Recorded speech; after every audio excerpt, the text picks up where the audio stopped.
Childhood should be a time of love, safety, and security. It shouldn't be hard. But for Christopher Smith, what shouldn't have been was. Raised in Utah with 10 other children, Chris's childhood was shockingly chaotic.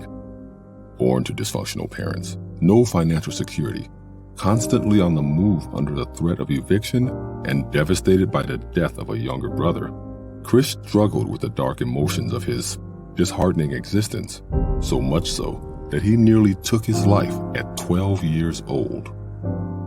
Visits to the library took him away from his seemingly hopeless life, yet the bright light that shone in his fictional world escapes was temporary, as Chris's family was left homeless in the dead of winter. After spending countless frigid nights in an unheated car, death, again, seemed the most welcome option. In the face of seemingly insurmountable odds, despite being homeless, Chris earned a college scholarship and met and later married his soulmate Tina. And although life was not through presenting more challenges and obstacles, together they endured. They prospered and overcame trial after trial. With an ever-growing family of 5, Chris was accepted to medical school and became a faculty member and physician at the prestigious Johns Hopkins, and now a successful radiologist. This is a testimonial of one's ability to persevere and overcome.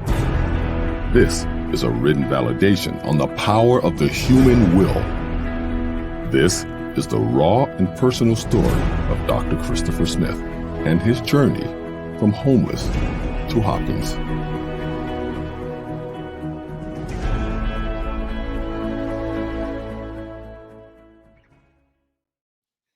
I want to welcome you to Dream Chasers Radio with me, your host, Yaya Diamond. What's up, peoples? How you doing? It is a great day, and I am so very excited to be here. You know what? People tell me, oh, Yaya, slow down. You talk too fast. So I'm going to slow down. Only because I need to slow down. Maybe I sped up again. But I wanted to read this blurb to you from this book that we're talking about today. And I am just, wow, I was so touched. It says, I wish I could just die, I said to myself as my teeth chattered and my body shook with cold. I mean, yeah, that touched me. Don't go anywhere. We'll be right back. We're going to go ahead and get an interview with this author right now.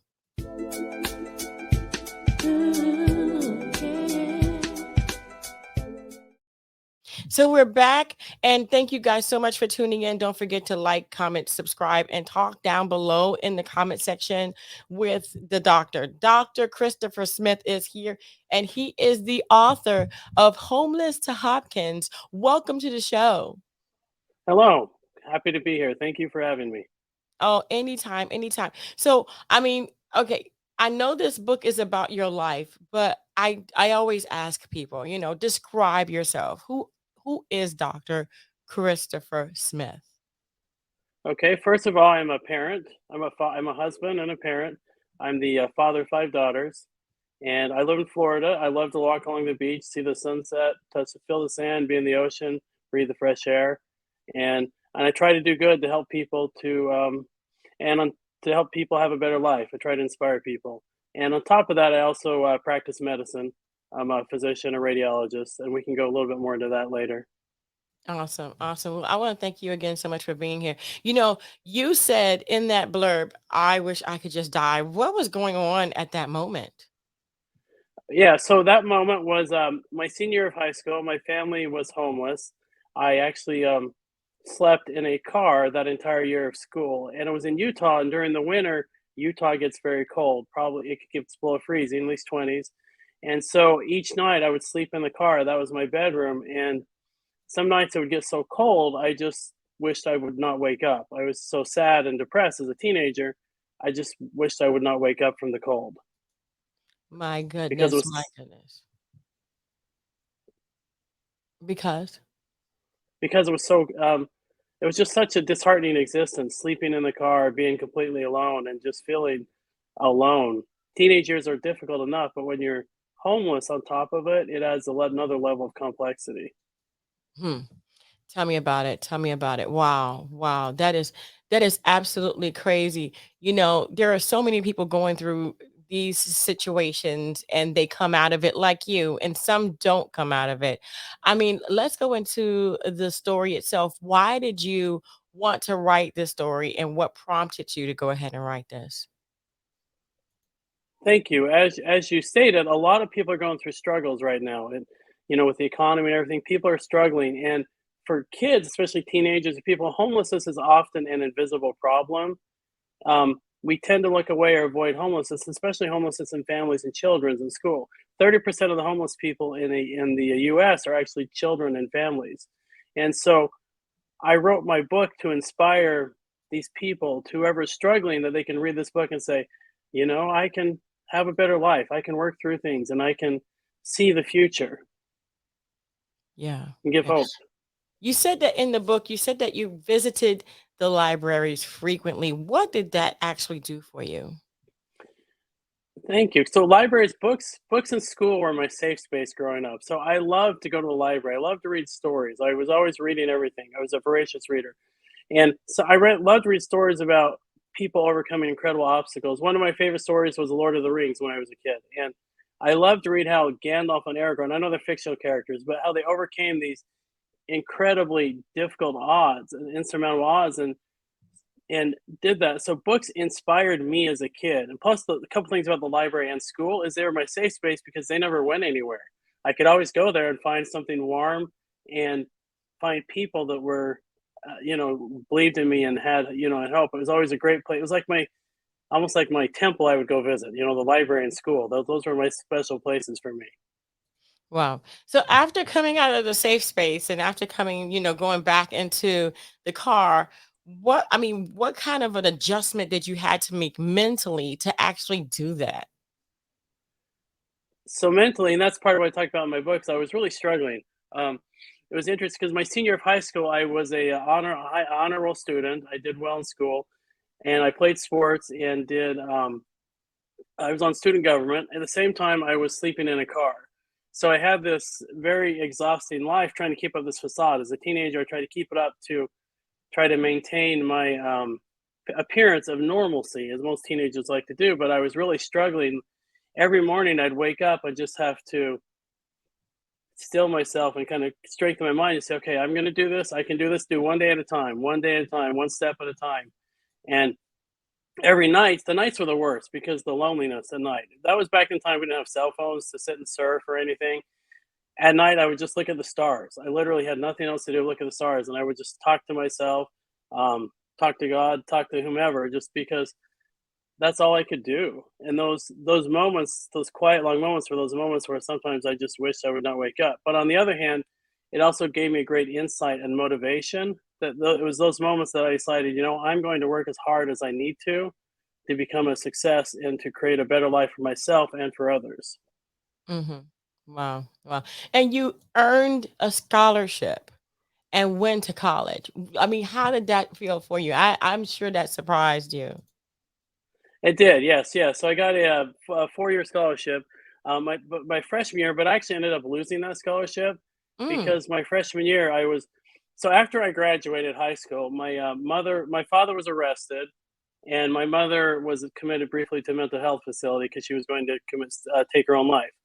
And after that, I came home from work one day and they were gone because my father was in jail, but my mother just left the state. She went to stay with her sister, took my younger siblings. And so I was alone at 17. I didn't have anybody to help me or anything. So my freshman year of college, then I called up my older sister. Thankfully, I had an older sister, and I was able to come stay with her. I literally had maybe 20 bucks to my name, a couple pairs of shirts, and a pair of pants. That was it. And so then my freshman year of college, I then worked full time, 40 hours a week, and also um, took a lot of classes, like 18 credit hours. So at the end of that year, I actually ended up losing my scholarship because you had to maintain a 3.5 GPA. I ended up with a 3.45 GPA. So 0.05, I just missed it. Oh my Um, gosh. so yeah, after all the hard work, I lost my scholarship. So I didn't know what to do at that point, right? I was completely lost. And so I decided to go and I served a religious mission in Southern California, kind of the inner cities of Southern California, mainly Spanish speaking. So a lot of the kind of rough Spanish neighborhoods. And I spent 2 years there. And when I was there, it changed me. So when I went there, felt I needed to do something differently. So I went there to kind of help people, but ultimately it actually ended up helping me because what happened is my perception on life changed. It went from being more of a victim, upset, kind of angry mentality to seeing the world as a beautiful place because these people who lived in this really rough circumstances, inner cities of Southern California, were amazingly kind and loving, and just the Latino population were just fabulous. They would give kindly and just share their abundance, whatever abundance they had, whatever they would give us food and share with us, even though they didn't have anything themselves. And the people in the inner city saved me. I mean, they really saved me because after that, I thought, the world is a good place. There are a lot of really good people in this world, and there's good in the world. These people just gave freely. And before that, I saw the world, everybody was out to get me because that's the way I was raised. That I was, everybody was out to use you, to try to manipulate you. But after that, I realized the world can be good. There is a good excitement, positive in the world. And so the changed me. So I went from being self-centered to selfless, to looking more outside, and that changed my whole perspective on life. So then got back from there. I met my wife and I finished college. This time I had to pay for it myself and do grants and work and just pay for it myself the rest of the way. Wow. Wow. But you did it. How proud of you was your sister? My sister was always proud of me. She's basically like a mother to me. She's 10 years older than me. She's my oldest sibling, and she's one of the most kind, gentle people you ever meet in this world. She was very proud of me. The idea of becoming a college graduate and then going to medical school and then eventually ending up at Johns Hopkins the odds were so high against me that she was extremely proud of me. Wow. And to pay for it yourself. My gosh, how proud of you were you? I mean, you had to have some kind of a pride to say, I did this. I did this. I thought I couldn't do it. I literally bombed out by point five. I mean, point five. I mean, really, that must have been horrible. But then to come back and come back strong. I mean, how did that feel? It felt great. It felt wonderful. When I look back at my life, though, I know that I didn't do it by myself. There's no way I could have done it because when I applied to Johns Hopkins, I literally had less than a 1% chance of getting in there. There were 800 people applying for 6 positions. And when I got in there, people believed in me. And I felt really good about the things that I achieved, but I also know that I didn't do it by myself. And I still know that the people helped me along the way, the divine intervention, if you believe in a heavenly being or whatever. I didn't do it by myself. And so I still remember that. And I still remember all the things that people have helped me out along the way. And I try to kind of lift others along my way, as I go along to pass it Yeah. forward, basically. Right. But troubles didn't stop there. Troubles didn't start there for you. I mean, you had identity theft. Tina got sick. What was that like? Yeah, so the identity theft was a real challenge. I didn't even know it had happened until after I got married, I tried to get a credit card or a checking account, just a simple checking account, and got denied. And I felt very betrayed by my parents because they basically had taken my identity and used it to create bad debts. And in addition to not just raising me like they did that as well. So I felt very betrayed by my parents at that point, and it took about 2 years to get that all fixed off my credit. It took a long time, and then um, later, the most difficult probably time in my life was my wife. My wife got sick because when I met my wife, I felt complete. I felt like I had someone who could love me unconditionally. My wife is the sweetest person you can ever meet, and when she was pregnant with our first child, as soon as she had complications from pregnancy, and as soon as our child was born, we were in the operating. It was a C-section, so we're in the operating room. And as soon as they took my daughter out, my wife immediately became unresponsive, stopped breathing, and they had to resuscitate her. Mm. And they didn't tell me what was going on. They just said I had to leave the OR. So I had to leave the OR, and I went and sat in this waiting room for several hours while they resuscitated her and fixed and got her back. And for those 2 hours, it was like a living nightmare. It was a hell. I mean, I didn't know what I was going to do because I didn't know what was going on. All I could think of was the worst case scenario that she was going to die and I was going to raise my daughter myself. And there's nothing more devastating than to try to kind of sit in those situations and try to feel, so alone in those situations. And that was probably one of the most difficult times in my life at that moment. Wow. That I couldn't imagine. I don't want to imagine. But you're strong today. So tell me about the book. Tell me about the journey and also what are you doing today? Okay, thank you.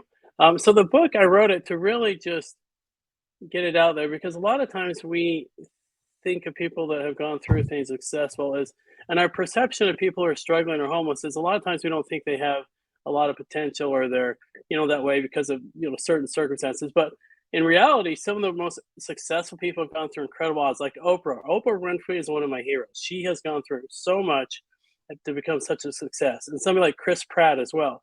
He actually was homeless in Hawaii before he became a movie star. And so I wanted to share my story as well because to inspire someone. So I want somebody as a kid, like to pick up my book. They go to a library or school and pick up my book and say, life is really tough right now, but I can do things. I read the story and, be inspired like I was, and then hopefully reach their dreams. And it took me probably a total of 10 years to write the book. And it took a lot of soul searching, a lot of going back to some painful memories and just kind of working through those. And as I wrote it, I actually found it to be very therapeutic for me, that I could see the past differently and I could see the past um, with a purpose. And once I saw it with a purpose, it made the past much less painful. Kind of that scar, kind of that wound healed finally and became a scar for me. And I was able to move on and leave it behind in the past. And so Wow. that's what I'm doing now. So what I'm doing now, sorry, I didn't Yeah. get to that. So what I'm doing now is I actually go around and I speak at fundraisers to raise funds for homelessness and homeless families. Um, and I also, create donations. My ultimate goal actually is to create a scholarship from the proceeds of my book to enable kids to be able to go to school like I was getting education. Because I think education is the key to getting over these difficult circumstances. Yeah, definitely, definitely. I loved the library as a child as well. I loved to go in there and read all the free books.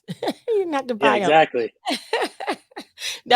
It was fun for me as well. So today, have you had any thoughts of suicide or have you had any instances where you had to help someone who had thoughts of suicide? Yeah, no, I personally don't have that anymore at all. I was a teenager, of course, struggling. That was a long time ago, and I don't really struggle with that now. But yes, I've worked with, of course, in medicine. I did psychiatry things in rotation. I've worked with people that are depressed or just struggling. Um, as far as specifically with suicide, not so much because my specialty isn't really involved with that per se. But I have worked with people who are just struggling. I try to convince them, life is going to be good. That positivity, just trying to see some hope, give them hope in the world. Yeah, definitely, definitely. So, all right. So, what do you want people to take away when they read this book? I think ultimately I want them to take away that they have value, that every person in this world is important, that regardless of where we are today, that each person has value and potential. And with that, they can believe in themselves that someday life's not going to be easy. It'll take a lot of work, but someday you can find joy and happiness in life.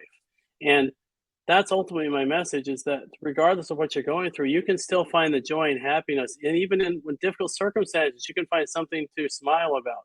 Like the sunset. Just go look at the sunset once a day. It's free, anybody can do it. And just feeling and finding the joy and the positivity despite everything else that's going on in the world. Yes, definitely. I agree with you. I agree with you. This book, how has it helped you to get over that and to progress and to get into where you're at today?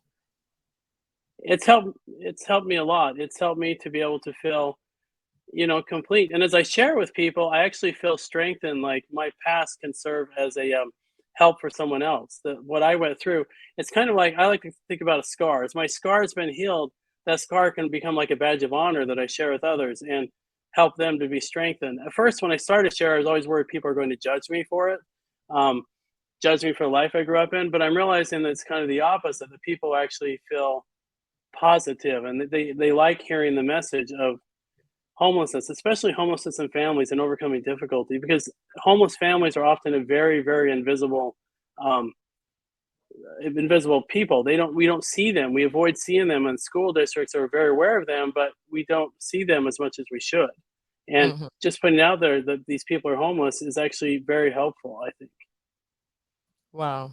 Well, what kind of advice do you give to the people that are homeless now? That 17-year-old boy who's sleeping in the car that and all of a sudden his parents leave him. I mean, the same pretty much similar situation or even something different. What do you tell them today?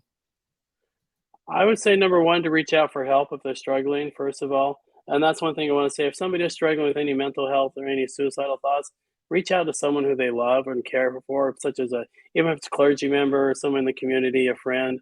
And if they're a kid, 17-year-old, to reach out for help. But then the next thing is don't give up. Keep trying and keep moving forward. Try to find some way to have your niche in society and get an education if you can. If a school's not for you, go to a trade school, become an HVAC electrician or whatever. Find some way to make yourself so that you can have a way to provide for yourself. Don't expect the world to provide it for you, but you can do it yourself. Hmm. Yeah, definitely. Where can people find your book? I mean, I find this inspirational. You've gone through the whole thing, and today you are a success. You're a doctor today, but that took a lot to get there. But definitely, the book can probably help people. Yes, thank you. So my book's available on Amazon. I also wrote a children's version specifically for children Oh, that's that so good. kind of talks through how to, like they're dealing with things and it's okay, they're going to work through it. And the children's version specifically is very helpful for children and families. Um, so I have the children, that's on Amazon. They're all on Amazon. They're also on the regular versions on Audible, and they're all on Barnes and Noble as well, and other any online realtors or retailers. Okay, awesome, That is. awesome. Go ahead. And so, yeah, I said Audible. Audible's a great option if people don't want to read it, but just sit into their car and listen. So that's a great option for people too. Oh yeah, I love Audible. As especially when I'm driving and I'm going on a long trip. I like to listen to Exactly. books. Yeah, definitely. Well, I want to thank you, Dr. Smith, for being on the show today. Is there anything that we missed that you want to tell the listeners today? No, just thank you. Just like I said, everybody just move forward. Keep plugging along. Life can be okay. You can find joy in life. And thank you for just being a person, being here on this earth. And we need you. We need to hear you. We need to see you. We need to just so don't give up and keep moving forward. That's right. That's right. And I'm going to have all of his information on how you can follow on Twitter, Instagram, and YouTube. So on Twitter, it's homeless, the number two, Hopkins. On Instagram, it's homeless, two, T-O, Hopkins, with an S at the end. YouTube is homeless, T-O, Hopkins, with the S at the end. And also the website is Christopher Smith, mdauthor.com. So Christopher There's Smith, also go ahead. there's also one website, homeless2hopkins.com, which is a lot easier to remember too. Okay. Homeless. The two, the number two or the TO? No, T-O. Sorry, I didn't tell you that before. Homeless2Hopkins, the same. So, Okay. .com. yes. Okay. Yay. So homeless to hopkins.com also. I want to thank you guys so much for tuning in. Doctor, thank you so much for coming on the show with me today. And if wherever you are in the United States or even overseas or wherever you are in the world, go ahead and reach out, like you said, to someone that you love if you're having these thoughts of suicide. You can also pick up the book or the Audible version. Thank you guys again so much for tuning in. Don't forget to dare to be different. And until next time, guys, bye.